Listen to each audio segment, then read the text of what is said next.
एक रात 1771 जब ईस्ट इंडिया कंपनी के जहाज ने सेंटिनल आइलैंड पे लाइट जलते देखी। शिप हाइड्रोग्राफिक सर्वे पर था तो रुकने की कोई वजह नहीं थी। आइलैंड लगभग अगले 100 साल तक अनडिस्टर्ब रहा। जब एक इंडियन मर्चेंट शिप 9 वे अग्राउंड हुआ और 86 पैसेंजर और 20 जो क्रू मेंबर थे वो बीच की तरफ चले गए। वहाँ वो 3 दिन तक भटकते रहे। जब तक सेंटिनलीज ने को पता चला तो वो बो एंड एरो लेकर उनके स्वागत के लिए वहाँ पे आ गए। 9 वे के लोगों ने स्टिक और स्टोन के साथ उनका सामना किया जब तक कि उनको बचाने के लिए रॉयल वेसल वहाँ पर नहीं आया। वो पड़ोस में होने की वजह से ब्रिटिश ने उसको अपनी कॉलोनी बना लिया। ये डिसीजन 1880 तक सही रहा जब तक कि इस मैटर पे एक रॉयल नेवल ऑफिसर पोर्टमैन ने वहाँ अंडमान और निकोबार का चार्ज नहीं ले लिया। वो एक एंथ्रोपोलॉजिस्ट था। 1880 में आइलैंड पे आए और उन्होंने वहाँ देखा कि गांव खाली हो गए थे। शायद लोगों ने उन्हें पहले ही आते देखा होगा और वो वहाँ से भाग गए होंगे। 2 एडल्ट कपल जो थे वो पीछे रह गए थे और 4 उनके बच्चे थे। पोर्टमैन की जो सर्चिंग टीम थी उन्होंने उनको पकड़ा और वहाँ से उनको पोर्ट ब्लेयर लेकर आ गए। वहाँ एल्डर कपल एकदम से बीमार हो गए और वो दोनों की डेथ हो गई। पोर्टमैन ने देखा कि जो 4 बचे हुए बच्चे थे वो भी बहुत बीमार हो गए। तो उसने डिसीजन लिया कि उनको वापस उसी जगह पर छोड़ दिया जाए। जब उन्हें वापस वहाँ पे छोड़ा गया तो उनको बहुत से गिफ्ट दिए गए और ये पता लगाने की कोशिश की गई कि क्या जो ये बीमारी उनके साथ है या और लोगों में भी स्प्रेड होगी। फिर 1896 में एक कन्विक्ट ने वहाँ से भागने की कोशिश की और वो सेंटिनल आइलैंड पे जा पहुँचा। जब सर्च टीम ने वहाँ उसको पीछा किया और देखा तो उसके शरीर पे एरो के घाव लगे हुए थे और गला कटा हुआ था। इसी के साथ अंग्रेजों ने ये डिसीजन लिया कि अब सेंटिनल आइलैंड को शांति बनाकर छोड़ दिया जाए। इसके 100 साल बाद एंथ्रोपोलॉजिस्ट की एक टीम जो त्रिलोकनाथ पंडित के साथ इंडियन गवर्नमेंट के लिए वर्क कर रही थी वहाँ पे आई। उन्होंने भी पोर्टमैन की तरह ही एक दृश्य देखा जिसमें सारे के सारे लोग वहां से भाग चुके थे।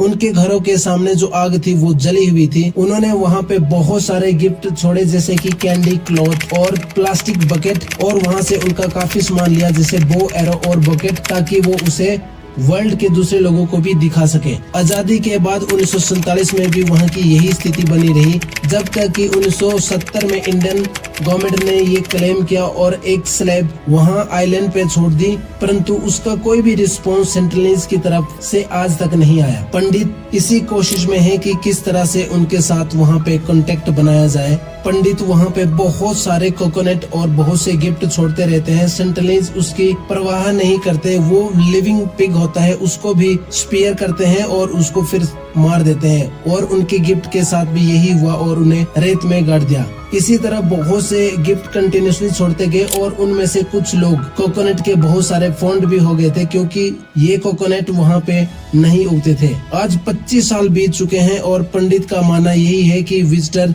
ने शायद कुछ न कुछ ट्रस्ट बिल्ड किया है।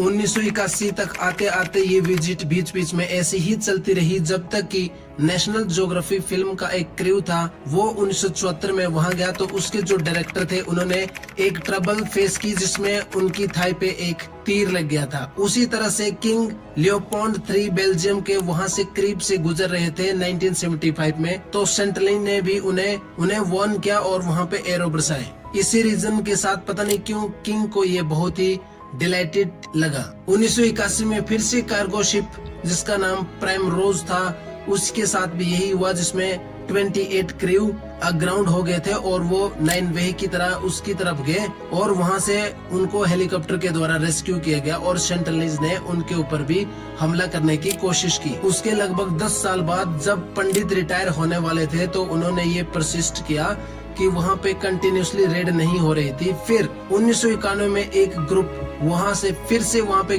गिफ्ट देने गया तो लोगों ने देखा कि वहाँ पे जो लोग गिफ्ट कलेक्ट करने आए थे उनके पास कोई वेपन नहीं थे, बस उनके पास एक एज करके एक वस्तु थी जिससे वो कोकोनट को ओपन किया करते थे, परंतु ये सेल्फ डिफेंस के लिए बहुत ही बेहतर हो सकते थे। अगले वेंचर के बाद जब उन्होंने देखा कि वो आउटसाइडर के काफी क्लोज आ रहे थे और एंथ्रोपोलॉजिस्ट वहाँ पे वापिस आ रहे थे, उन्होंने देखा कि जो सेंटिनलीज पीपल है वो बीच के ऊपर पहले ही स्टैंड हो चुके थे ताकि वो अपने गिफ्ट को वहाँ से कलेक्ट कर सके। वहाँ पे उन्होंने देखा कि एक आदमी ने तीर को चढ़ा लिया था और वुमेन ने उसको आगे पुश किया और फिर धरती पे छोड़ दिया और उसको वहीं पे बरी कर दिया। शायद ये वहां से इंडिकेशन दे रहे थे कि वो अब किसी भी तरह का कांटेक्ट नहीं बनाना चाहते हैं, या वो फिर अपना एक रिचुअल डिस्प्ले कर रहे थे। आज तक ये पता नहीं चला है। फिर उसके बाद सेंटिनल्स ने अपनी हॉस्पिटलिटी की लिमिट को दिखाया। जब पंडित वहाँ पे गिफ्ट छोड़ने की तरफ जा रहे थे तो वहाँ पे एक आदमी ने नाइफ बाहर निकाली और कटिंग करने का गेस्चर बनाया, जिससे ये साबित होता है कि शायद अब वो और ज्यादा वहाँ पे विजिटर को नहीं देखना चाहते थे। इस पे पंडित का कहना था कि जब हम उनकी टेरिटरी पे जाके ये कोशिश करेंगे और उनकी लिमिट से ज्यादा वहाँ पे जाने की कोशिश करेंगे तो वो नीचे बैठने की कोशिश करेंगे, जैसे कि वो वहाँ पे डेफेकेट कर रहे हो, और वो कंटिन्यूसली ही एरो को शूट करेंगे। उसके बाद इंडियन गवर्नमेंट ने एंथ्रोपोलॉजिस्ट की विजिट को 1916 में पूरी तरह से सस्पेंड कर दिया। जब इंडियन कोस्ट गार्ड हेलीकॉप्टर 2004 की सुनामी के पास सेंटिनल आइलैंड के ऊपर से फ्लाई कर रहा था तो उन्होंने देखा कि जो सेंटिनल आइलैंड था वो एक गुड शेप में था और वहाँ के जो लोग थे वो बिल्कुल भी प्लीज नहीं थे और वो बिल्कुल नहीं हिचकिचा रहे थे कि वो हेलीकॉप्टर के ऊपर बो एंड एरो के साथ अटैक कर दे। उसके कपल ऑफ इयर्स के बाद 2006 में इंडियन क्रैब हार्वेस्टिंग जो बोट ड्रिफ्टेड अशोर की तरफ हो चुकी थी, जहां सेंटलिन ने दोनों के दोनों फिशरमैन को वहीं के मार दिया था और उनके रिमेन को वहीं पे बरी कर दिया था। 2000 सेंसस की रिपोर्ट के जो एफर्ट बनाए गए थे उसके अनुसार एंथ्रोपोलॉजिस्ट का मानना है कि जो इस आइलैंड के ऊपर लोग हैं वो प्रोबेबली 80 से 150 के करीब हो सकते हैं और वो लगभग मैक्सिमम 500 तक भी हो सकते हैं और कम से कम वो 15 तक भी हो सकते हैं। जो सेंटिनल पीपल है वो दूसरे इंडियनस ग्रुप की तरह ही बिहेव करते हैं और वो शायद नहीं चाहते हैं कि वो किसी भी वर्ल्ड के साथ या किसी भी अदर कंट्री के साथ रिलेशन बनाए और वो खुद को और अपनी संस्कृति को आइसोलेट रखने की कोशिश करते हैं।